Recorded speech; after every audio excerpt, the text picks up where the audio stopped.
महाराज। क्या नाम है आपका? तनिष्क मोदी। तनिष्क जी, क्या है पूरा मामला बताएं। मैं और मेरी वाइफ, जो कि हम दोनों 1 साल से एक दूसरे को काफ़ी बहुत अच्छे से जानते थे और हमारा जो दोस्ती थी वो और भी पहले से थी हमारी साथ में, तो हम दोनों एक दूसरे से प्यार करने लगे। हम दोनों मर्जी से अपनी बालाघाट से निकल गए थे, शादी की हमने बाहर जाके। अब हम लोग को यहाँ पे लेकर आया गया पुलिस प्रशासन के द्वारा।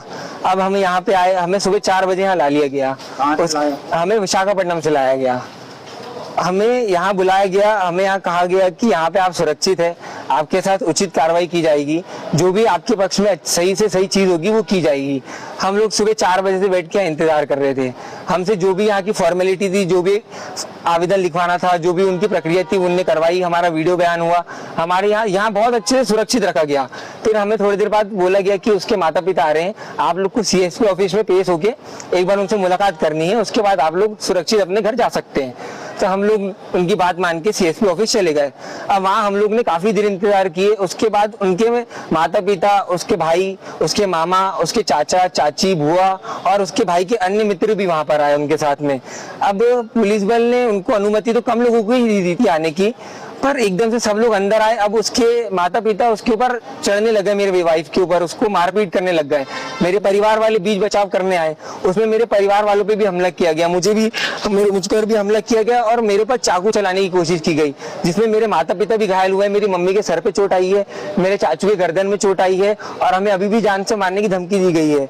तो हम आप सबसे यही गुजारिश करते कि जो भी इसमें उचित कार्रवाई या जो भी हमारे पक्ष में चीजें हो सकती है वो की जाए, क्योंकि हम और मेरी वाइफ दोनों इस शादी से राजी है। उसमें अपने सारे बयान हमारे पक्ष में दी है, सारे अधिकारियों के सामने दी है। अभी भी हम लोग यही कहना चाहेंगे कि हम लोग अभी भी राजी है, खुश है, हम साथ में रहना चाहते हैं। बाकी जो भी उचित कार्रवाई वो जल्द से जल्द की जाए और ऐसे लोगों को अच्छे से सबक सिखाया जाए, क्योंकि अगर हम लोग पुलिस प्रशासन के बीच में अगर थाने के अंदर सेफ नहीं है तो फिर हमारी सेफ्टी की जवाबदारी कौन लेगा।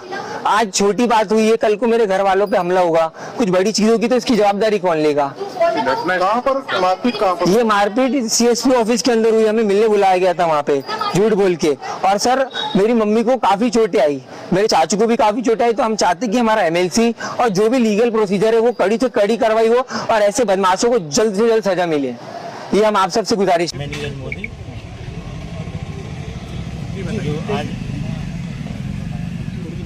आज घटना हुई CSP ऑफिस में, मेरी बेटी दिव्यज्योति जैन मेरे घर से 17 तारीख को भाग गई थी। उसके लिए हम लोग काफ़ी परेशान थे, पुलिस को सूचना दी, पुलिस ने काफ़ी प्रयास करके उसको आज लेके आए थे। जब हम लोगों से मिलवाया गया तो उस समय मेरी मिसेज आरती जैन जब उस बेटी से मिलने गई तो जज्बात में उसने अपनी बेटी के ऊपर बेटी को समझाने लगी, चिल्ला चौक करने लगी। उसी बीच में लड़के की मां अंदर आके और उसने विवाद खड़ा कर दिया और मेरी मिसेज को खींच के गिरा दिया नीचे। और फिर हम लोग बचाने दौड़े सारे लोग। वहाँ पहले से ही लाइट गोल वगैरह थी तो समझ में भी नहीं आ रहा था अंदर क्या हो रहा। और उसकी माँ ने फिर माँ के बाद फिर वो तनिष्क मोदी भी मेरी मिसेज के ऊपर हाथ वगैरह पकड़ लिए और विनोद मोदी ने मेरे साले को गर्दन पकड़ ली। तो मैंने उनको छुड़ाने का प्रयास किया तो मेरे हाथ में जो है ना ये चोट आई हुई है। मैंने काफ़ी बचाने का प्रयास किया, मैं सारे लोगों को हटा रहा था वहाँ से, लेकिन शुरुआत एक्चुअल विवाद खड़ा किया उसकी माँ ने, योगिता मोदी ने। उन्होंने वहाँ पे जाके विवाद किया और वो विवाद सब लोग बचाने के लिए दौड़े तो ऐसा लगा कि बिग विवाद हो गया, लेकिन हम लोगों ने किसी प्रकार का उनके साथ विवाद नहीं किया। जो विवाद हुआ है और यदि वो ऐसा बोलते हैं तो वो कथन झूठा समझा जाए और वो गलत चीज़।